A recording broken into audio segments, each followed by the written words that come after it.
Contextos.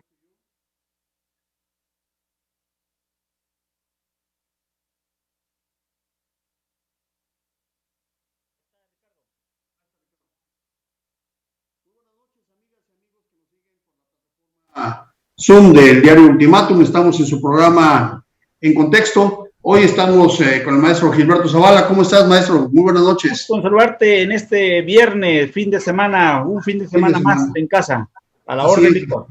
Afortunadamente sanos y vivos hasta ahora con esta pandemia que está azotando al mundo, ¿no? Correcto. Maestro Ricardo del Muro, muy buenas noches, ¿cómo estás? Hola, muy buenas noches, aquí con ustedes, con mucho gusto. Qué bien, maestro. Pues hoy hemos decidido para todas y todos ustedes que nos escuchan y que nos siguen, hemos decidido abordar 3 temas que son muy importantes. Como siempre, tratamos de seleccionar 3 temas que estén en la agenda nacional, mundial y local, para que pueda abrirse un debate con todas y con todos ustedes. Hoy los 3 temas que vamos a abordar es, a nivel internacional, se están presentando disturbios en la ciudad de Minneapolis principalmente y se ha extendido a otras ciudades a raíz de la muerte a manos de policías de George Floyd. Ese es el primer tema. En Estados Unidos se está abriendo ahorita un gran debate sobre el tema del racismo. 2, el segundo tema que vamos a tratar es el regreso a la normalidad del próximo lunes. ¿Qué tenemos que hacer? ¿Cómo deberíamos de estar?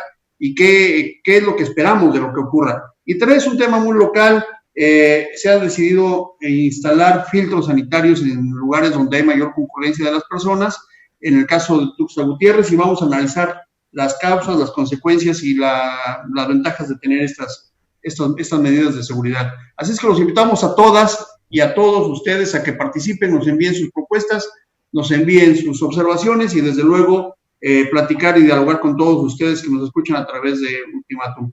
Maestro Gilberto Zavala, decíamos, en Minneapolis, Minnesota, Estados Unidos, el pasado 18, hace 2 días, 27, la policía del condado, de una manera brutal, somete y termina por ocasionarle la muerte a un ciudadano norteamericano, George Floyd.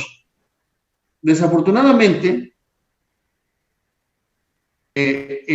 la persona a quien someten es una persona de origen afroamericano que después se investiga, resulta que había llegado a un centro, lo que aquí conocemos como una tienda, a comprar comida para sus hijos porque era una persona que había perdido el empleo motivado por el tema del COVID, no tenían para comer y cuando pretendió pagar el billete, alega el dueño de la tienda, el billete era falso. Eso llama a la policía llega, lo somete con lujo de violencia y le causa la muerte. Esto ha ocasionado que haya disturbios, principalmente en Minneapolis, pero que ahora se han extendido a muchas más ciudades. Mucha gente, 40 millones de norteamericanos se encuentran ahora en desempleo y ha resurgido el tema del racismo, que además debo decir, para terminar de poner en contexto el tema, en Texas ha iniciado una campaña para decir fuera mexicanos de Texas. El racismo empezando como una ola amenazadora en los Estados Unidos. ¿Cómo ves, maestro Gilberto Zavala? Bien, mira, yo quiero poner también en ese contexto en el que tú lo pones, la dimensión de los mensajes del presidente de los Estados Unidos, Donald Trump, que eso salta al otro tema que tiene que ver con Twitter y con Facebook, a la firma del documento que hace la noche del día de ayer, y que esos mensajes, lo voy a poner así, de racismo, como tú lo planteas, de violencia, de odio, pues deviene en consecuencias y en casos como el de este muchacho George Floyd.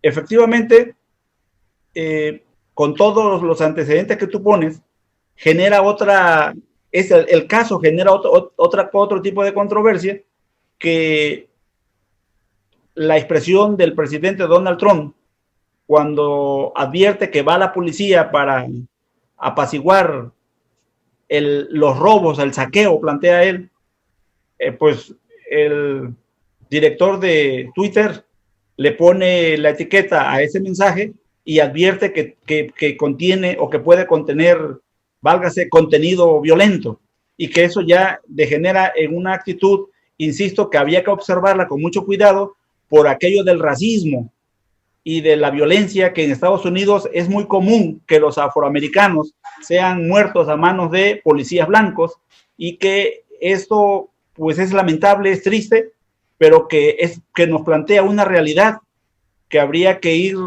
atendiendo con racionalidad, con inteligencia, con prudencia, y que no hay que dejarla de ver también en nuestro país en términos de la violencia.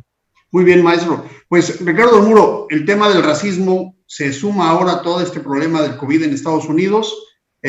Disturbios ya en varias ciudades, incluyendo Nueva York. Ayer se quemó la comandancia en Minneapolis, tomaron varias tiendas, saqueos, y ya hay 3 muertos, se reportan 3 muertos. Esto nos recuerda el caso del 92 de Rodney King, también en Los Ángeles. Sin embargo, hoy acrecentado por 40 millones de personas en desempleo. ¿Cómo ves lo que está ocurriendo en Minneapolis, maestro Ricardo Muro? Pues creo que en el caso con Estados Unidos siempre uno de los problemas es que el problema del racismo siempre ha estado latente. No es la única sociedad que tiene este problema. O sea, en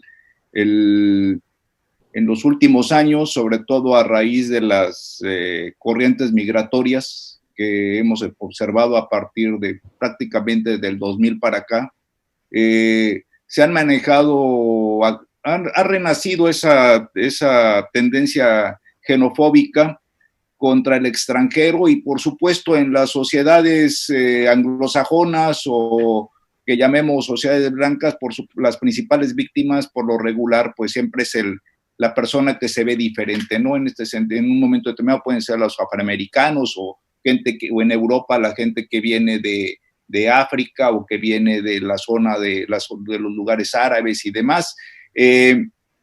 Yo pienso que no es exclusivo de Estados Unidos, pero hay un punto que desgraciadamente genera la violencia, ¿no? El miedo y la ignorancia, y sobre todo la incertidumbre, provocan una situación de violencia y de actitudes de rechazo hacia el prójimo, y sobre todo de actitudes de discriminación. Y aquí, para ubicar un poquito de lo que estoy diciendo, ¿cómo podríamos calificar, por ejemplo, la actitud que en un momento determinado toma un gobernador como es el Barbosa, el de Puebla, cuando se entera de que van a llevar a los hospitales de Puebla gente enfermos de coronavirus que necesitan atención, y que el tipo agarra y dice, no, los hospitales de Puebla solamente son para los poblanos? Pues esto es discriminación. Claro. Y es una discriminación que la tenemos aquí. Claro. Aquí, pues, lo que está ocurriendo ahorita me recuerda un poco, pues, todo ese ambiente que existía en la época de los 60s con Kennedy, con el trasfondo de la guerra de Vietnam, y que, bueno, finalmente el presidente Johnson en 64, con la ley de los derechos civiles en Estados Unidos, pues logra evitar las actitudes de discriminación que existían en aquel país, ¿no? Y que era triste porque un país que siempre había alardeado de que era la tierra de la libertad, pues existía esa actitud tan terrible como era la situación del racismo. Las actitudes aparentemente cambian por ciudades. Por ejemplo, el caso de Nueva York, no se siente tanto el racismo en épocas normales, porque pues se encuentra uno ahí personas de todo el mundo, ¿verdad?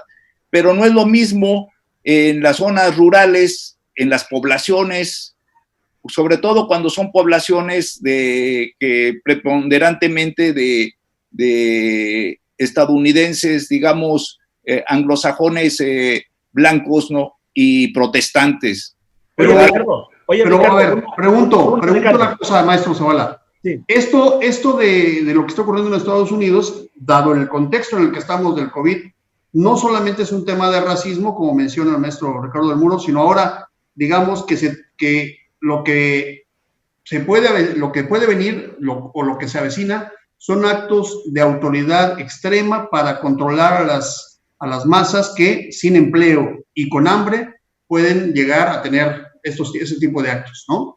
pero me parece que los contenidos de las agendas de los gobiernos también ha cambiado un poco en el contexto en el que lo pone Ricardo, y que aunado a la pandemia, a esta situación que cuando tú lo describes que es por un billete que aparentemente es falso, eso es distinto a la causa del contagio, sino que efectivamente me parece que hay un estímulo provocado por discursos.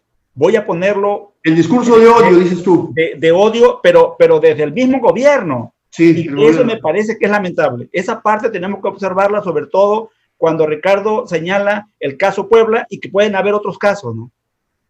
Ok, estás hablando, tú ya planteas digamos que un posicionamiento, digamos, conceptual. Dices, esto tiene una gran raíz en el discurso de odio.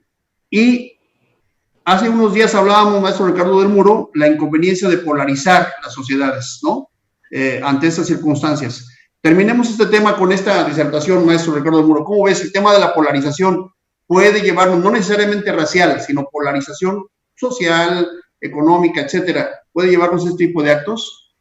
Pues yo creo que en el fondo es la educación, ¿no? Porque, bueno, o sea, solamente que uno fuera un autómata para que un discurso, o sea, creo que ahorita, por ejemplo, y si la crítica va hacia el discurso de Trump, creo que la sociedad norteamericana está perfectamente identificada y está muy identificado que el grupo que sigue ese discurso racista, belicoso de Trump, pues una de dos, es el grupo de magnates a los que él pertenece, una parte, y por el otro también, pues son sectores demasiado, valga la expresión, demasiado ignorantes. O sea, buena parte no todos los norteamericanos piensan como Trump, y hay gente que tiene respeto y que trata bien bueno, ahí ahorita es normal ver matrimonios interraciales.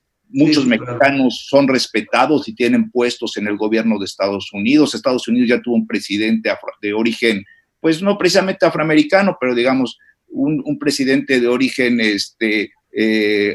afro, ¿no?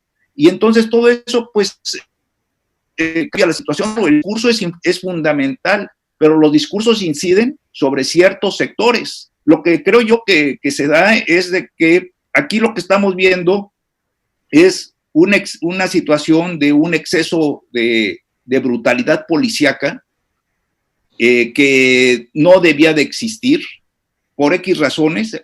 Ya por lo pronto ya las autoridades norteamericanas tomaron cartas en el asunto y ya este tipo al policía ya lo van a encontrar y claro, tienen que calmar mucho la población afroamericana, que además, déjenme decirles, que tal vez es una de las minorías mejor organizadas y con más fuerza en Estados Unidos. Muy bien, pasemos al segundo tema, si no tienen ustedes inconveniente. Hablemos, el próximo lunes se reiniciarán actividades y terminará formalmente la jornada de la sana distancia, con una especie de confusión con esto del semáforo, porque algunas autoridades han dicho que se deja libertad de los estados, otras autoridades han señalado que tendría que ser un solo semáforo a nivel nacional. El presidente reanuda sus actividades, reanuda sus giras, y estamos en la pandemia en pleno crecimiento. ¿Qué opinan? ¿Qué tendría que hacer la sociedad? ¿Qué tendríamos que hacer para este regreso? ¿Y qué es lo que esperamos que ocurra en este nuevo regreso? ¿Quién quiere empezar? Maestro Ricardo. Sí, cómo no. Pues a mí me llamó mucho la atención. De hecho, yo creo que también aquí el tema es de controversia. Hay mexicanos que ya están contentos, muchos mexicanos ya están contentos y están esperando que llegue el lunes para reiniciar sus actividades, abrir sus negocios y volver a vivir sobre todo a reactivar la vida económica. Y otro sector de la población piensa que esta acción es demasiado rápida y hay temor y van a tomar precauciones. En este contexto vale la pena analizar un poco lo que hoy en la mañana anunció el presidente Andrés Manuel López Obrador, de que el lunes inicia una gira por los estados de acá del sureste, va a incluir a Chiapas, donde los principales objetivos pues es inaugurar la construcción de ese proyecto que es el Tren Maya, y también ir a ver en Tabasco la refinería de Dos Bocas, y va a pasar también aquí, va a estar en Palenque, Chiapas. Y las condiciones en que se da esta gira es interesante porque, por un lado, con esta gira, pues lógico, inaugura oficialmente la nueva normalidad, como él le ha llamado.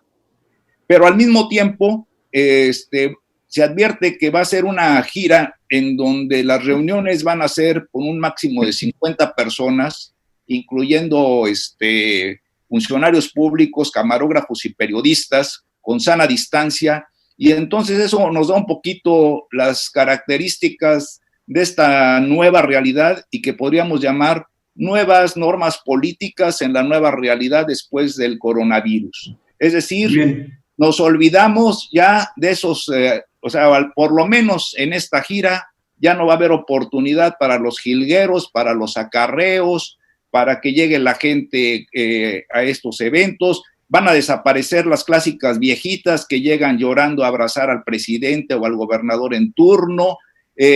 Incluso los grupos que van a hacer peticiones, ya se les advirtió que tienen que ponerse de acuerdo con los delegados y entregar sus peticiones por escrito. También incluso el presidente dijo que no va a haber una valla, o sea, no se van a poder acercar. El evento va a ser prácticamente semiprivado, y bueno, se va a transmitir por televisión y se va a transmitir a través de las redes. Es decir, un nuevo tipo de meeting sin las multitudes a que nos hemos estado acostumbrando. Y bueno, eso es interesante, y y esto pues no nada más nos da una idea de los cambios que van a estar ocurriendo en otras situaciones. Los restaurantes, por ejemplo, van a establecer también el gel, la sana distancia, y también y surge la pregunta, ¿no? Así como en un mitin político, pues no sé qué tan atractivo sea si hay 50 gentes dentro de un corral y los demás lo están viendo por televisión. Qué tan atractivo es también económicamente un restaurante en donde solamente va a poder entrar la tercera parte de la gente, y pienso así en cafecitos que son de 10 clientes en situaciones normales. Muy bien, maestro Ricardo Muro. Maestro Gilberto Zavala, no solamente con el plazo cumplido, sino con la gira del presidente, ya no está la autoridad para entonces imponer una conducta a la sociedad, y serían además los nuevos protocolos para todas las demás actividades. ¿Te parece que así sería, maestro Gilberto Zavala? Mira, es preocupante porque me parece que Chiapas, en especial o en específico, no estamos preparados para, es decir, el miedo todavía está incubado, a la par de la otra parte, que es el morbo, que es la necesidad de salir, muchas veces no necesariamente por el trabajo. Pero mira, ya se levanta a partir del día lunes la Semana Nacional de Sana Distancia. El impacto que esto provoca, y lo decía Ricardo, es que bueno, pues ya, por decreto ya se acabó el coronavirus, y entonces vamos a todos a llevar a cabo todas las actividades que tengamos. Pero tenemos 31 estados en semáforo rojo, máxima alerta. Solamente el estado de Zacatecas está en color naranja con 281 positivos. Le sigue atrás Colima con 135. Y entonces, en esta nueva normalidad que le llama el gobierno, dice, sin embargo, que hay que seguir aplicando medidas de sana distancia, pero cada vez, cada entidad va a definir el incorporamiento a las actividades de manera gradual, si así lo requiere, y que el regreso a los espacios públicos será así de manera cuidadosa, a la vía pública, mercados, cines, restaurantes. Entonces, a la epidemia del COVID, sin embargo, dice Hugo López-Gatell, todavía le faltan varias semanas, y advierte de posibles rebrotes de la epidemia. Y luego está la llegada del presidente la próxima semana al estado de Chiapas. Hay en redes, en grupos sociales, que ya están circulando invitaciones para ir de manera colectiva al evento. Y dice bien Ricardo, hay una advertencia, vamos a estar atrás de la valla. ¿Qué significa? No hay el acercamiento con el presidente, pero estás ahí del otro lado de la valla. Claro, claro. Entonces, eso hace mayormente riesgoso los rebrotes que podamos tener, porque va hacia la alta y de verdad, creo que no lo estamos entendiendo. Ok, estás planteando entonces que en el momento menos oportuno se reinician las actividades y que se pone en riesgo no solamente al presidente, que de alguna manera estará cuidado, sino a todas las personas que llegarán más allá de la valla y que efectivamente difícilmente podrían respetar estas indicaciones. Estamos a 100 días de que se declara, es decir, el lunes estaríamos a 98 días de que se declaró, de que se reconoció en México la pandemia. Y en estos días la curva va en ascenso. Dicen los especialistas de la UNAM que en realidad la curva normal se estaría aplanando hasta finales de agosto. Eso dicen los estudios de la UNAM. El gobierno prácticamente está dando un banderazo de salida y esperamos que las cosas pues se tengan que hacer de otra manera. Fíjense que hoy tenemos muchos saludos, tenemos a muchas personas que nos están viendo. Quiero mandarle saludos a Pati Espinosa, a Araceli Hernández Gómez, que nos manda saludos, a Shirley Solís, a Teodoro Zavala, a Araceli Hernández Gómez, Araceli Hernández, Berta Lilia Zavala, a Marisol, que siempre nos sigue, muchos saludos a Marisol. Ella opina que se debe de seguir con la sana distancia, que no es tiempo todavía para levantarla, que es algo prematuro. Creo que muchos piensan igual, pero la realidad es que el lunes regresamos a muchas actividades. Lile Calderón, que nos manda saludos. María Angélica Vázquez, que nos manda también saludos. Manuel Centeno, muchos saludos a Manuel Centeno. Lili Calderón, Lisette Escudero, Berta Lilia Zavala Medina. Muchas gracias por estar con nosotros. Vamos al siguiente tema, que es un tema local. Resultado justamente de que en cada estado y en cada municipio las cosas las están haciendo de manera, digamos, no articulada o articulada en parte. En el caso de Tuxtla Gutiérrez, el gobierno del estado, junto con el municipio, han instalado primero 10 filtros, primero instalaron uno, hoy ya hay 10 filtros sanitarios instalados y los encontraron, identificaron a 10 personas con COVID o con posible COVID, ¿no? Sospechosos de COVID, pero el día de hoy se anuncia que son 62 casos que no estaban detectados por la Secretaría de Salud, pero que estos filtros han logrado detectar. Es decir, es gente que muy probablemente ni ellos sabían que lo tenían o que empezaban a tener ciertos síntomas y que estaban deambulando en la calle como cualquier otro, pues desde luego en ejercicio de su libertad para hacerlo. Estos filtros sanitarios que están resultando, digamos, que están detectando a estas personas. ¿Cómo ves estas medidas, maestro Ricardo del Muro? Pues lo que tú estás señalando creo que es correcto. Fue la primera idea que pensé cuando escuché que iban a poner estos filtros. Por supuesto, hay que recordar que no fue fácil establecer esas medidas en el centro. Hubo un cefarrancho previo de ambulantes, porque llegaron las autoridades a decirle que se tienen que retirar. Y pues yo creo que es lógico que al establecer un filtro y poner la vigilancia para las gentes que entran al primer cuadro, se estén detectando muchos casos de coronavirus que no habían llegado hasta los hospitales, que era la situación que antes se tenía.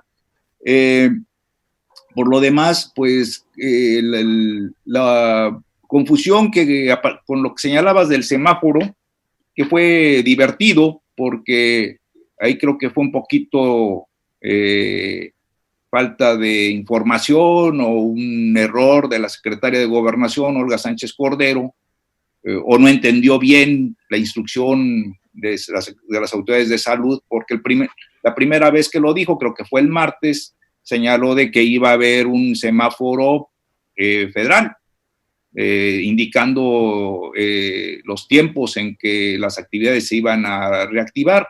y poniendo principal cuidado, lógico, en la reapertura de escuelas y el regreso a clases, que pues ya sabemos que eso es lo que se va a dejar afortunadamente hasta el último, hasta que ya haya totalmente tranquilidad. Hubo protestas de los gobernadores, con justa razón, y de un grupo de gobernadores, y al día siguiente cambió el discurso y entonces salió con que, pues sí, es una señal, es un semáforo federal, pero con aplicación local. En otras palabras, entiéndelo como tú quieras. Pero finalmente quiere decir que, y después lo remarcó el presidente, ¿no? El responsable de la salud en sus entidades, pues es el gobernador y las autoridades sanitarias de cada entidad. Entonces, en el caso del centro, creo que era necesario poner este filtro, porque si Tuxtla está ahorita considerada, en el caso de Chiapas, como el principal foco de infección del coronavirus, tanto por gente infectada como por muertes, el principal centro de infección es el primer cuadro de la ciudad, porque es donde están las actividades comerciales y en donde hay más movimiento. Afortunadamente, estos filtros o esta forma que están detectando a la gente que está enferma es que es a través una especie con el termómetro que se está estableciendo casi prácticamente en todas las tiendas y supermercados de la entidad, y creo que sí, eso va a detectar a muchas personas que tienen síntomas y que no lo sabían.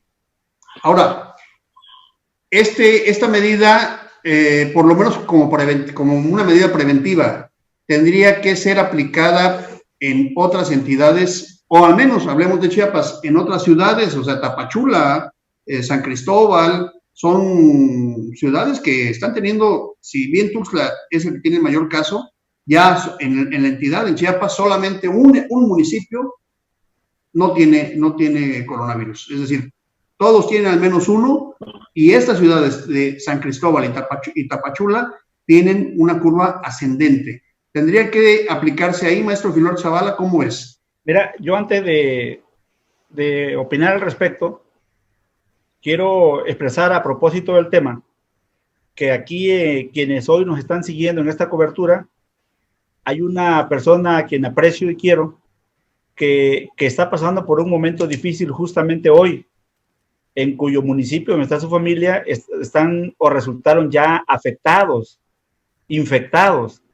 Entonces, primero mi saludo y lamento la situación que están pasando en su familia, porque son varios miembros que están viviendo una situación difícil, compleja, pero que esto nos debe de ilustrar primero a que creo que la conciencia no es parte de nuestra cultura, y me parece que hay ausencia de las autoridades municipales en el contexto de tu planteamiento, Ricardo, que debieron de haber puesto filtros.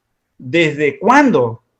El problema es que me parece que las indicaciones sobre la atención a la pandemia han sido centralizadas, primero con el gobierno federal, luego en los estados, y los presidentes municipales, los diputados, los senadores, pues están en ausencia. Incluso hay diputados que ya aparecen en algunos municipios con empresarios haciendo algunos acercamientos, es decir, haciendo política, mientras que la población está falto de la mayor sensibilidad para que se cuiden, para que tomen las precauciones, y esperando, como ya sucedió, el decreto de que ahora sí, a partir del día lunes, pues ya se acabó la sana distancia y viva la buena distancia. Entonces, me parece que en los ayuntamientos urge que se apliquen medidas, urge que se apliquen los filtros, sobre todo porque hay mucha movilidad social en términos de los que van de un municipio a otro municipio, y sigue habiendo miedo, mucho miedo. Okay. Oye, bueno, para completar esto, en algunos estados han tenido otras medidas que se han aplicado de manera obligatoria. Uno de ellos es el uso del tapabocas. El gobierno federal se ha negado a establecerlo como una medida prioritaria y generalizada. Sin embargo, ya por ejemplo, en Jalisco, en algunas entidades como Nuevo León, están diciendo que debe ser prioritario para cualquier actividad pública. En Chiapas todavía no es obligatorio, pero consideramos que algunas medidas como el tapabocas o la careta, o el gel permanente, o filtros sanitarios en entidades públicas y privadas que concentren un número determinado de población, es decir, quizá 20 o 30 personas trabajando en un solo lugar, requerirían un propio filtro, tapabocas, es decir, estos protocolos que hacen falta y que estamos trabajando en algunos casos, nosotros en el Centro Empresarial lo estamos trabajando, pero que no se han aplicado todavía para otras entidades. Es necesario que las pongamos de manera obligatoria en la entidad. Como ven, tenemos poco tiempo, pero demos un repaso a esto. Pues, de hecho, se están aplicando, por ejemplo, en las tiendas OXXO y en los centros comerciales. Si no vas con tapabocas, no te dejan entrar, te ponen el gel y demás. A veces sucede de que uno piensa que cuando se ponen las cosas obligatorias se cumplen. Y yo no creo que eso suceda. Y el otro día creo que lo comenté. Sucede un poquito como con el cinturón de seguridad del carro. O sea, la obligación es de que te pongas tu cinturón de seguridad porque sabes que si hay un accidente es mortal. Hay campañas muy fuertes para impulsar eso. Ahora los carros incluso traen ahí un ruidito por si se te olvida ponerte el cinturón, te harta hasta que te lo pones, y aún así muchísima gente evita ponerse. Entonces, correcto, es una cuestión de responsabilidad personal. Y yo no creo que a veces incluso las instrucciones, por más draconianas y obligatorias que sean, nunca falta aquel sector que siempre busca evadir las normas oficiales. ¿Cómo ves, maestro Gerardo Zavala? Sin embargo, sí ha servido, ¿no? Yo diría que lo del cinturón, por ejemplo, lo del cinturón es una medida que la gran mayoría ya lo hace por sí mismo, pero tuvieron que pasar por experiencias de accidentes para entenderlo.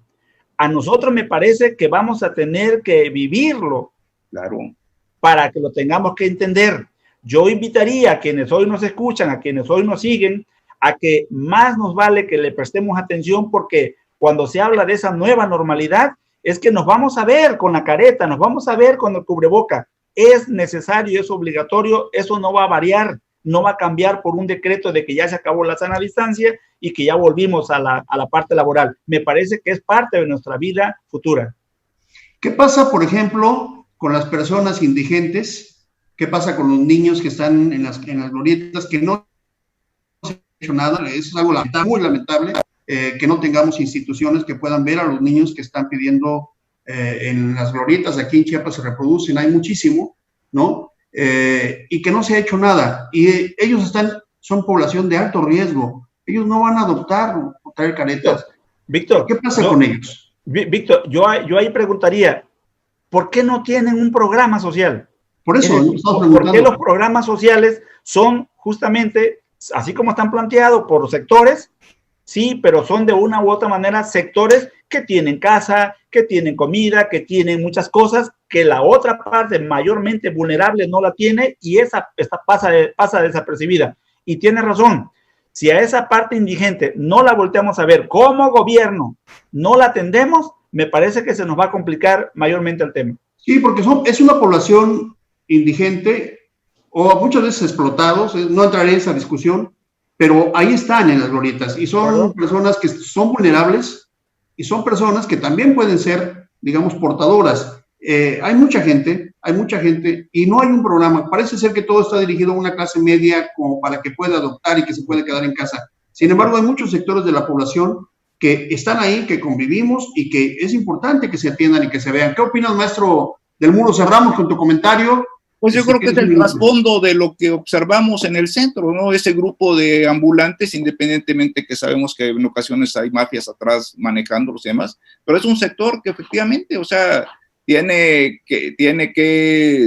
son los sectores más vulnerables, que son los más afectados por este tipo de, no solamente ahorita en este caso es por el coronavirus, pero para otro tipo de desgracias y de enfermedades siempre son los vectores más débiles y más afectados. Y creo que sí, o sea, sí se necesita un replanteamiento no solamente de la salud, sino de la seguridad social como punto fundamental para esa nueva normalidad que vamos a tener en el futuro.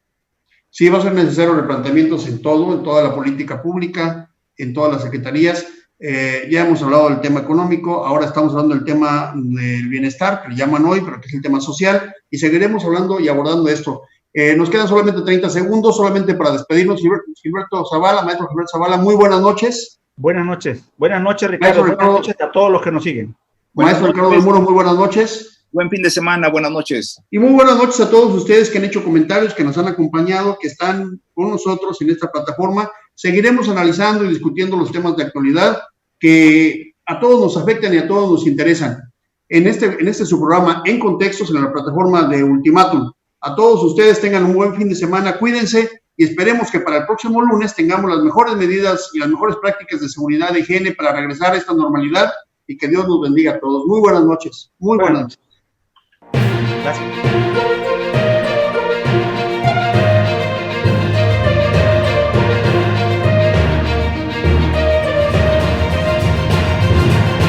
Contextos.